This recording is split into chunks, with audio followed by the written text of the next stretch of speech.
Hello दोस्तों, welcome to back on my channel. आज की वीडियो में दोस्तों हम मॉडर्न पॉलिटिकल फिलोसफी आधुनिक राजनीतिक दर्शन के ऊपर बात करेंगे। इसमें आज का हमारा जो टॉपिक है वो यूनिट 1 है। यूनिट 1 हमारा है आधुनिकता और उसके प्रवचन। हम आज इस टॉपिक के ऊपर बात करेंगे, आधुनिकता और उसके प्रवचन।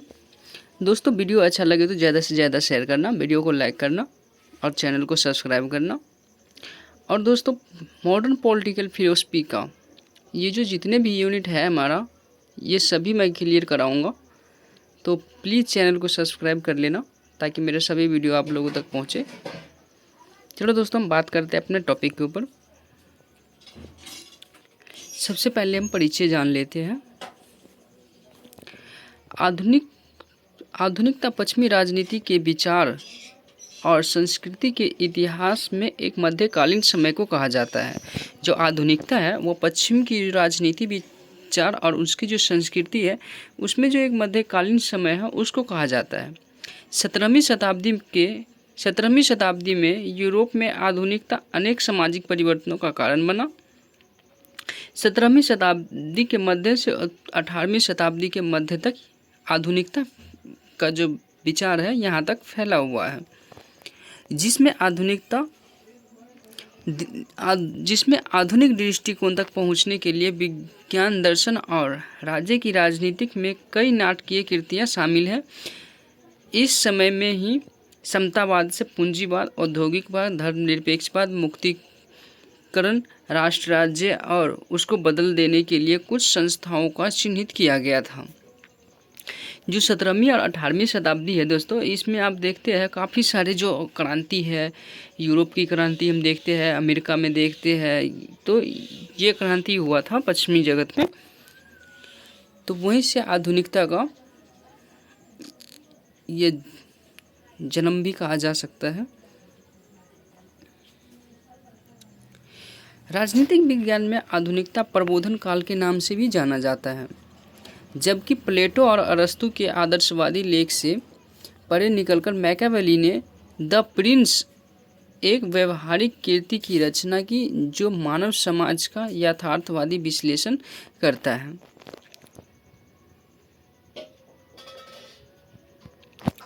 प्रबोधन एक संस्कृति एवं सामाजिक आंदोलन था जो 14वीं शताब्दी में इटली में शुरू हुआ और धीरे धीरे फ्रांस, जर्मनी और इंग्लैंड तक फैल गया। मैकियावेली की जन्म भूमि फ्लोरेंस ही इस आंदोलन का मुख्य केंद्र बिंदु था।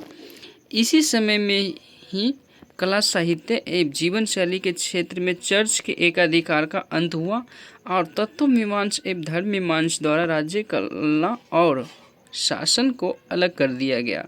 जो आज की जब ये 14वीं शताब्दी था दोस्तों, इस समय जो यूरोप में और कुछ पश्चिमी जगत का जो शासन व्यवस्था था वो चर्च के अधीन था और ये कुछ आंदोलन से ही उसको ख़त्म कर दिया गया था।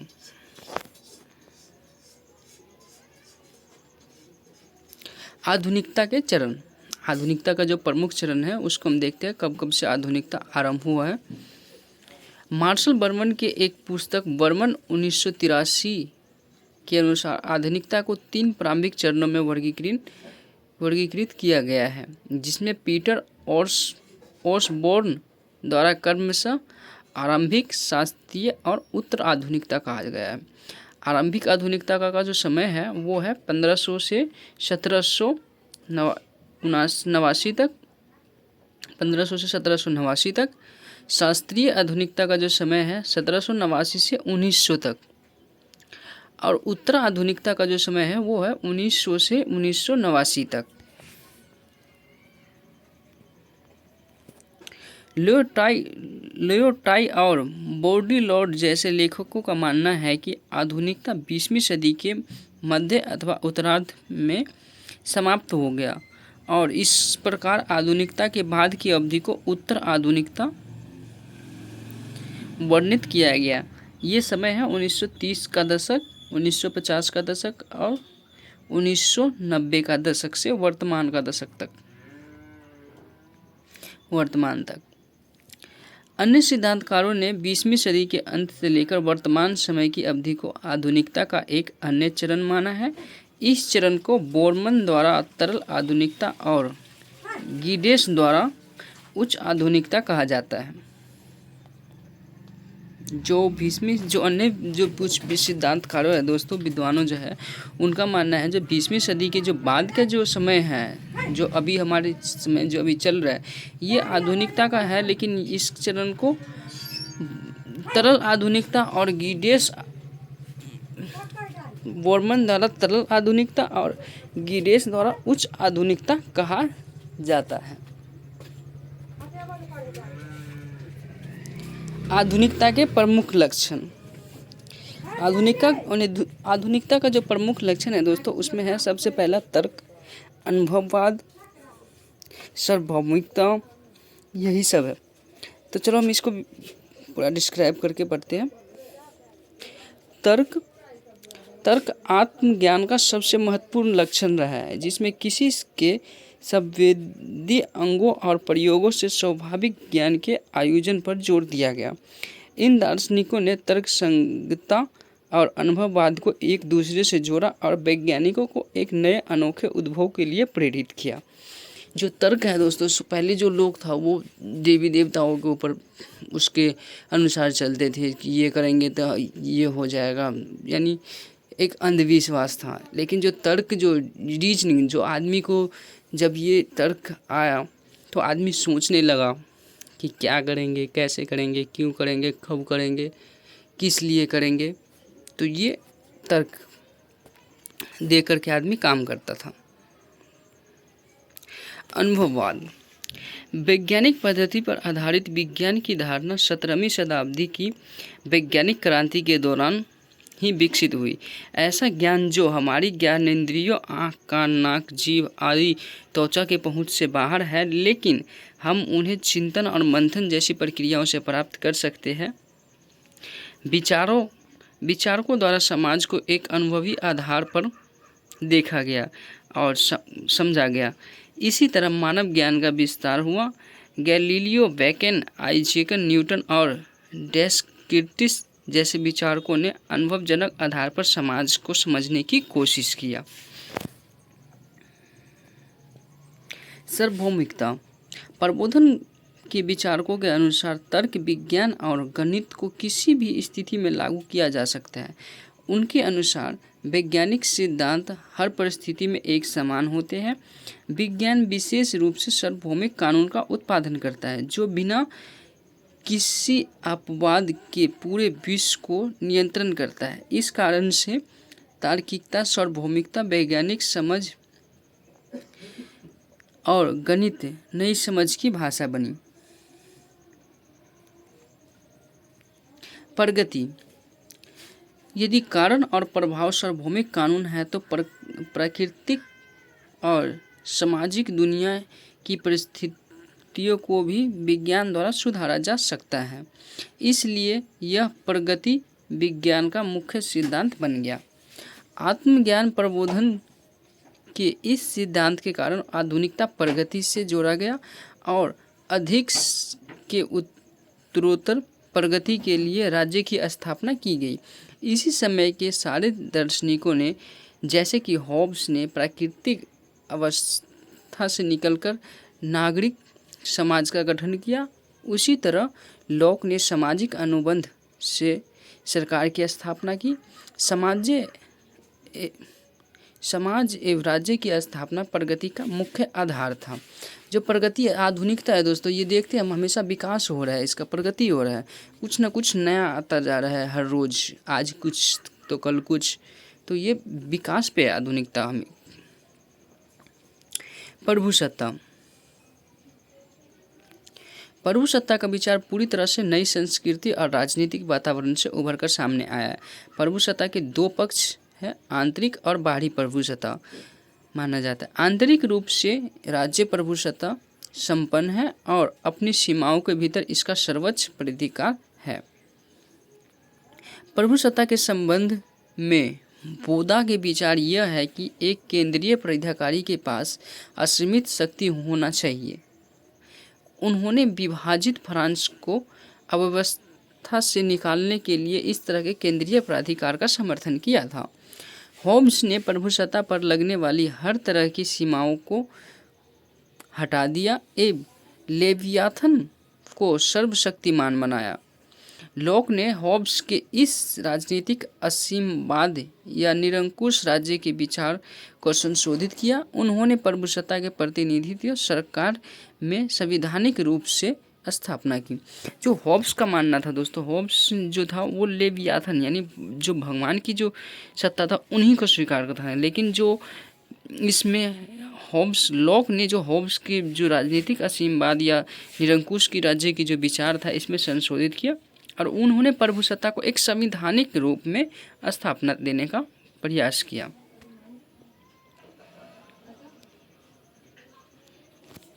व्यक्तिवाद मानव स्वभाव को विवेकशील प्राणी मानते हुए यह मांग करता है कि सार्वजनिक नीति और नियमों का निर्माण करते समय व्यक्ति की अपनी निर्णय क्षमता को पूरी मान्यता दी जानी चाहिए।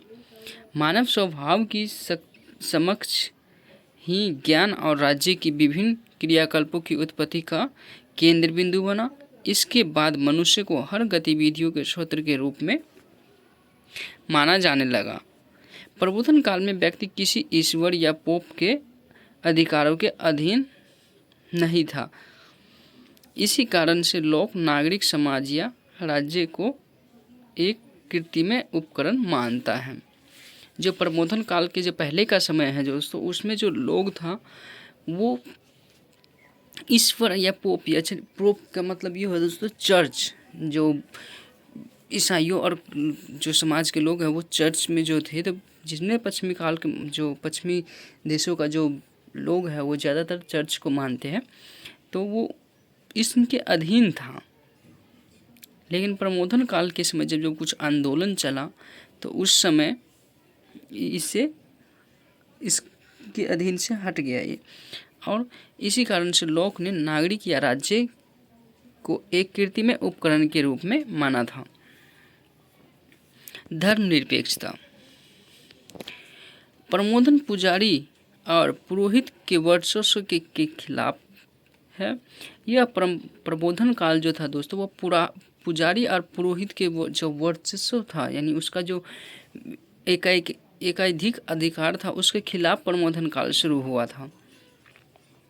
यह परंपरागत धार्मिक प्राधिकारी का विरोध करता है और धर्मनिरपेक्ष ज्ञान की बात करता है जो धर्म को राजनीतिक और नैतिक से अलग करता है। प्रबोधन काल में ही मार्शल लॉ ऑफ पोरा एवं होब्स ने धर्म और राजनीति को अलग किया। होब्स जैसे भौतिकवादी को धर्म माया की तरह लगता था। होब्स ने तार्किक रूप से आध्यात्मिक और लौकिक अधिकारों को अलग कर दिया। आधुनिकता पर कांट के विचार को देखते हैं हम। जो इमैनुअल कांट था उसका मैंने थोड़ा सा विचार यहाँ पे दिया है कि जो आधुनिकता के ऊपर था। इमैनुअल कांट का जो अगला पूरा वीडियो है दोस्तों वो मैं अगले वीडियो में लेके आऊँगा, उनका पूरा जीवन परिचय से लेकर के और जो उनका कृति में जो है उसके बाद उन्होंने क्या क्या विचार दिए हैं किस तरीके के, तो वो मैं सारा लेके आऊँगा। लेकिन यहाँ पर मैंने केवल कांट का जो उन्होंने आधुनिकता पर विचार दिए हैं वो मैंने थोड़ा सा यहाँ डिस्क्राइब किया है। कांट ने अपनी प्रसिद्ध लेख आत्मज्ञान क्या है 1784 में प्रबोधन की एक परिभाषा दी कि प्रबुद्ध होना क्या है। प्रबुद्ध होना उसके अनुसार जानने की हिम्मत करना था। कांट ने 18वीं सदी में संबंधों को ध्यान में रखते हुए अज्ञान और अंधविश्वास के खिलाफ विद्रोह के रूप में प्रबोधन का उल्लेख किया। इस समय के दौरान प्राचीन और नए विधान के खिलाफ बाइबल में आलोचना हुई थी। फ्रांस में वोल्टेयर ने न्यूटन के भौतिक ब्रह्मांड के सिद्धांतों को लोकप्रिय बनाने और प्रसार करने का प्रयास किया। निकोलस कोपरनिकस, जोहान केप्लर और गैलीलियो गैलीली इसके प्रमुख प्रेरणा थे, यानी प्रमुख जो मार्गदर्शक थे वो थे। दार्शनिकों ने अलग अलग सभ्यता के संस्कृति, समाज और शास्त्रों की तुलना करने का काम किया। उन्होंने विभिन्न मानव सभ्यताओं के विकास के परिपक्व होने और पतन को समझने की कोशिश की। प्रमोदन का मतलब स्वयं जानने की साधना की जांच का भी है, इस जिसे हम महाविज्ञान कहते हैं। ज्ञान मीमांसा और दर्शन शास्त्र की शाखा है, जिसमें ज्ञान की प्रकृति और उसकी प्रामाणिकता की जांच की जाती है। राजनीतिक विज्ञान और समाज शास्त्र के लिए वास्तविक पथ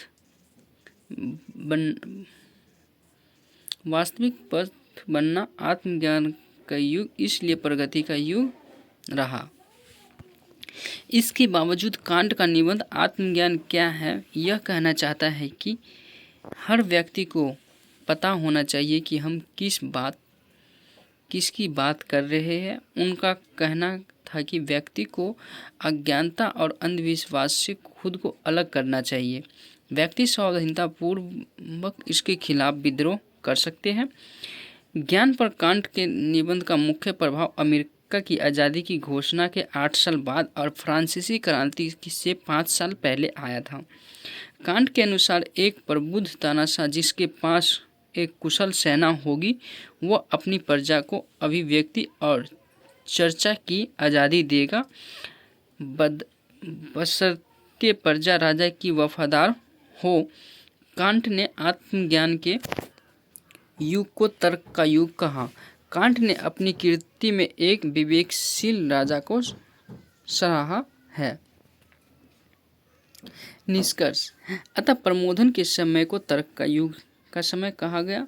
इस समय को व्यक्ति के कार्यों को उनके विकास के लिए जिम्मेदार माना गया। राज्य की स्थापना सामाजिक अनुबंध के द्वारा हुई। राज्य में ही प्रभुसत्ता का सिद्धांत निहित किया गया। धर्म को राजनीतिक से पूर्णतः अलग कर दिया गया। व्यक्ति की स्वतंत्रता एवं विकास राज्य की मूल उद्देश्य बना। आधुनिकता किसी भी पूर्ववर्ती संस्कृति से विभिन्न होता है, जो अधिक जटिल संस्थाओं पर विश्वास करती है। ये आयाम अतीत की तुलना में भविष्य की ओर निर्देश करता है। प्रमोदन ने पश्चिमी यूरोप में आधुनिकता की परंपराओं को आकार देने में महत्वपूर्ण भूमिका निभाई है। प्रबुद्धता के अधिकांश प्रवचन आधुनिकता के विचार के समान हैं।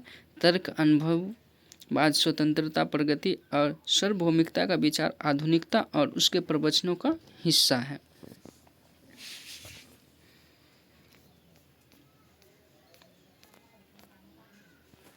दोस्तों, आज का वीडियो जो हमारा जो टॉपिक है आधुनिकता और उसके प्रवचन, ये मैंने पूरा कर दिया है। इसके अगला वीडियो दोस्तों आएगा, वो है इमैनुअल कांट के ऊपर। उसमें मैंने इमैनुअल कांट का पूरा जीवन परिचय और उनके बारे में सभी का वर्णन किया है। पूरा वीडियो देखने के लिए धन्यवाद।